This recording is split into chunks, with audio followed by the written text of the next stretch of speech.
Sa bagong Doctor of Medicine program sa University of the Philippines, Mindanao, these are some of the things that we are really excited about. First, tatanggap na sila ng pioneering batch, no? The first batch of medical students for academic year 2026 to 2027.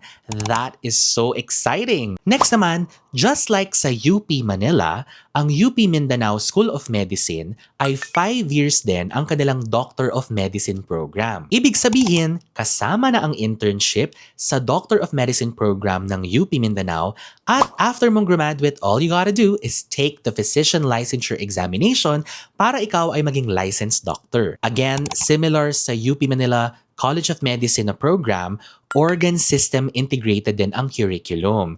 Nakakatuwa rin yan kasi very efficient mag-aral kung OSI ang curriculum. And true to its tagline, ang curriculum ng UP Mindanao School of Medicine ay community-based and ang focus niya ay primary healthcare na siyang kailangan naman talaga natin sa ating bansa. Again, the application is open na para sa Doctor of Medicine program ng UP Mindanao School of Medicine. You can apply until May 31, 2026 at ang classes ay magsa-start na ng August 2026 for the pioneer batch ng UP Mindanao School of Medicine.